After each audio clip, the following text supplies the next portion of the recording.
Dans l'épisode précédent, nous parlions d'ingénierie sociale avec Darling qui déposait des clés USB piégées dans un commissariat. Aujourd'hui, on va toujours traiter des clés USB. Mais j'espère qu'à la fin de la vidéo, vous feriez encore plus attention à bien verrouiller votre poste quand vous absentez.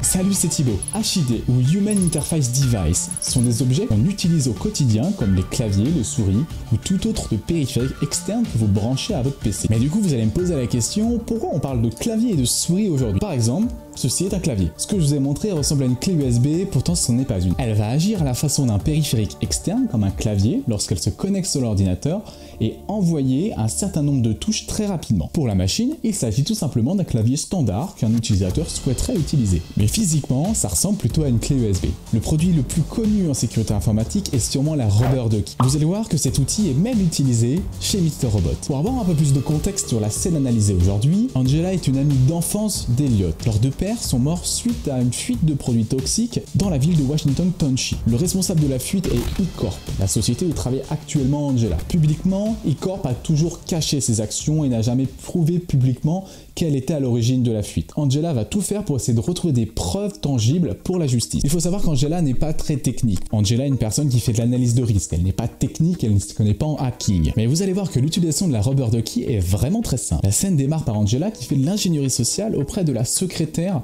de la personne qu'elle cible. Angela souhaite accéder au PC d'une cible en particulier pour accéder à des dossiers contenant les informations sur la fuite chimique. Angela cible un dirigeant privilégié, Joseph Green. La scène démarre par Angela qui appelle la secrétaire de Joseph Green pour essayer de l'éloigner et avoir un accès libre à son bureau. Lorsqu'elle arrive au bureau de Monsieur Green, Angela sort une Rubber Ducky. C'est cette petite clé USB qui permet d'injecter des frappes de clavier quand vous la branchez. Deux points bizarres ici sur la scène. Comme vous le voyez, Angela arrive sur un bureau avec un écran éteint. Juste après, Angela s'amuse à désassembler sa Rubber Ducky. Ici, il n'y a pas vraiment d'intérêt à la désassembler. On la désassemble uniquement quand on veut accéder à la carte SD. Elle va par la suite brancher la Rubber Ducky dans le PC et attendre une quinzaine de secondes. Elle récupère la Rubber Ducky et elle retourne ensuite à son bureau. Elle enlève la carte micro SD de la Rubber et elle la met dans une clé USB qu'elle branche à son PC. Elle ouvre un explorateur de fichiers et on y retrouve différents fichiers. Du coup, on peut dire que l'attaque a fonctionné, vu qu'elle a récupéré des choses. Est-ce que Sam Esmail ici a oublié d'activer l'écran du PC de Monsieur Green? Je ne sais pas.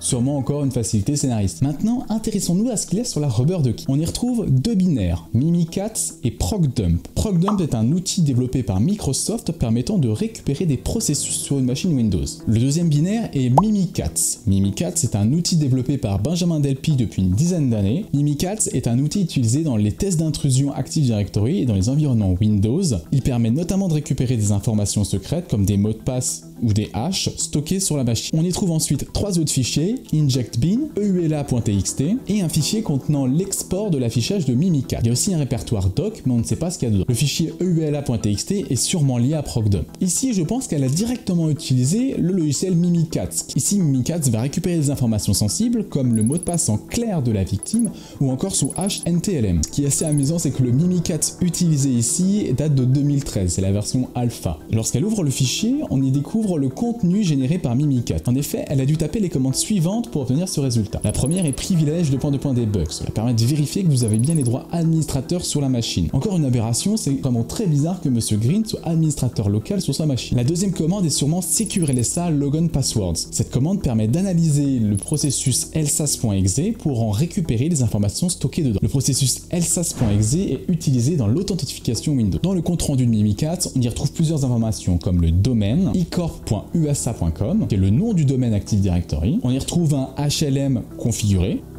qui est bizarre. Le type de HLM n'est plus utilisé dans les versions Windows depuis très longtemps. C'est ici très bizarre que le HLM ait une valeur. Par défaut, le HLM est vide, a une valeur de hash commençant par AAD. À la fin, on y retrouve le mot de passe de Monsieur Green. Les choses encore amusantes, le hash NTLM ou aussi HNT ne correspond pas avec le mot de passe du monsieur.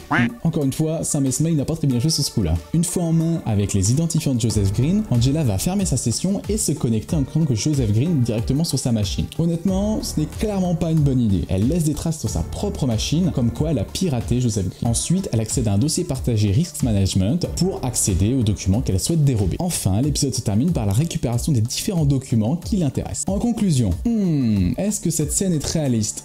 Bof. Pas vraiment. Pourquoi la scène est-elle aussi compliquée juste pour récupérer quelques documents? Si Angela avait vraiment accès au poste de Joseph Green, pourquoi n'aurait-elle pas directement récupéré les documents depuis le PC de Joseph?